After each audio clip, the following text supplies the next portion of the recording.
Realme C35 বা গরিবের iPhone অবশেষে বাংলাদেশ মার্কেটে অফিসিয়ালি লঞ্চ করেছে রিয়েলমি বাংলাদেশ। রিয়েলমি এর এই স্মার্টফোনের মেন হাইলাইটিং বিষয় কিন্তু এর ডিজাইন। রিয়েলমি তাদের এই C35 বাজেট ফোনটি বেশ অ্যাট্রাকটিভ ডিজাইনের সাথেই কিন্তু লঞ্চ করেছে, যেটা দেখতে অনেকটাই আইফোনের মতো, যার কারণে অনেকেই এই স্মার্টফোনটিকে গরিবের আইফোনও বলছে। তো এই গরিবের আইফোন বাংলাদেশ মার্কেটে কোন দামে অ্যানাউন্স করলো রিয়েলমি বাংলাদেশ? এই স্মার্টফোনের 128GB ভেরিয়েন্ট বাংলাদেশ মার্কেটে এনেছে রিয়েলমি বাংলাদেশ, যার মূল্য রাখা হয়েছে 16,990 মানে 17,000 টাকা। তো 17,000 টাকার প্রাইস অনুযায়ী এই গরিবের আইফোন বা রিয়েলমি C35 আমাদের কি অফার করছে? এই স্মার্টফোনটিতে রিয়েলমি ব্যবহার করেছে 6.6 ইঞ্চির একটি full HD plus IPS LCD display, যেটা 600 নিটস পর্যন্ত পিক ব্রাইটনেস তুলতে পারে, এবং এই ডিসপ্লেটির প্রোটেকশনের জন্য প্যান্ডা গ্লাস ব্যবহার করেছে রিয়েলমি, যেটা গরিলা গ্লাসের বাচ্চা কাচ্চা বলতে পারেন। এবং এখানে কোনো প্রকার হাই রিফ্রেশ রেট রিয়েলমি ব্যবহার করেনি, যেটা এই বাজেটে বর্তমান সময়ে আমরা অহরহ পাচ্ছি। তো সেক্ষেত্রে আমার মনে হয় এখানে যদি হাই রিফ্রেশ রেটের সাপোর্ট রিয়েলমি অফার করতো আমাদের, সেটা আরেকটু বেটার হতো।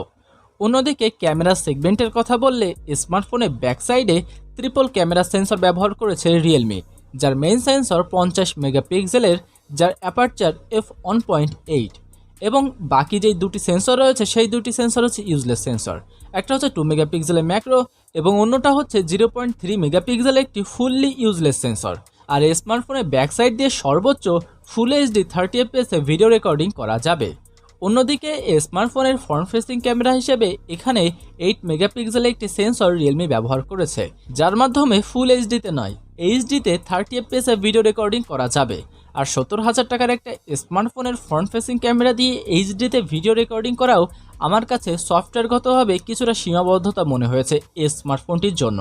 তো ক্যামেরা সেগমেন্টের কথা বললে বাজেট বিবেচনা করলে স্মার্টফোনটিতে ডিসেন্ট ক্যামেরা সেটআপ আমাদের অফার করছে রিয়েলমি। তো এখন কথা বলা যাক এই স্মার্টফোনের পারফরমেন্স সেগমেন্টকে নিয়ে। পারফরমেন্সের কথা বললে রিয়েলমি C35 স্মার্টফোনটিতে ব্যবহার করা হয়েছে ইউনিএসওসি এর প্রসেসর, আর সেটা হচ্ছে ইউনিএসওসি টাইগার T616 প্রসেসরটি, যেটা 12mm আর্কিটেকচারের উপর তৈরি করা একটি অক্টা-কোর প্রসেসর, যার ক্লক স্পিড 2.0 GHz, এবং এখানে জিপিইউ হিসেবে ব্যবহার করা হয়েছে মালি এর G57 MC1 জিপিইউ। আর ইউনিএসওসি এর এই প্রসেসরটি কিন্তু যথেষ্ট পাওয়ারফুল প্রসেসর। এই প্রসেসরটি ইতোমধ্যেই আমরা কিন্তু বেশ কিছু স্মার্টফোনে ব্যবহার হতে দেখেছি, যদিও 17,000 টাকা প্রাইস অনুযায়ী বর্তমান সময়ে বাংলাদেশের অফিসিয়াল মার্কেটে এই প্রসেসরটিকে মেনে নিতে একটু কষ্ট হয়। অন্যদিকে অপারেটিং সিস্টেমের কথা বললে স্মার্টফোনটিতে রিয়েলমি ব্যবহার করেছে অ্যান্ড্রয়েড 11 এবং রিয়েলমি UI R এডিশন। এছাড়াও ফোনটিতে রিয়েলমি ব্যবহার করেছে 5000 mAh এর একটি বড় ব্যাটারি, যেটা সর্বোচ্চ 18 ওয়াট পর্যন্ত ফাস্ট চার্জিং সাপোর্ট করে। এছাড়াও স্মার্টফোনটিতে রিয়েলমি আমাদের অফার করছে side mounted fingerprint sensor, UFS 2.2 storage, LPDDR4X RAM এবং USB Type-C। তো সব কিছু মিলিয়ে যদি আপনি দেখেন তাহলে রিয়েলমি C35 স্মার্টফোনটি যে স্পেসিফিকেশনের সাথে আসে সেটা কিন্তু একদম ফেলে দেওয়ার মতো নয়, কিন্তু স্মার্টফোনটি যেই প্রাইসে বাংলাদেশের মার্কেটে অ্যানাউন্স করা হয়েছে সেটা আমার কাছে একটু ওভার প্রাইস মনে হয়েছে। স্মার্টফোনটি আরও কিছুটা কম দামে বাংলাদেশ মার্কেটে লঞ্চ করতে পারত রিয়েলমি বাংলাদেশ। তারপরও রিয়েলমি C35 বা এই গরিবের আইফোনের মেন হাইলাইটিং বিষয় কিন্তু এর ডিজাইন, এর স্পেসিফিকেশন নয়। তো সেদিক থেকে বলতে গেলে রিয়েলমি C35 17,000 টাকার প্রাইস সেগমেন্টে সব থেকে গুড লুকিং একটি স্মার্টফোন। পার্সোনালি আমার কাছে রিয়েলমি এর এই C35 স্মার্টফোনটি অনেক বেশি ভালো লেগেছে এর ডিজাইনের দিক থেকে। তো আপনার মতামত কি রিয়েলমি C35 বা গরিবের আইফোনকে নিয়ে? অবশ্যই আমাদের কমেন্ট বক্সে জানাতে পারেন।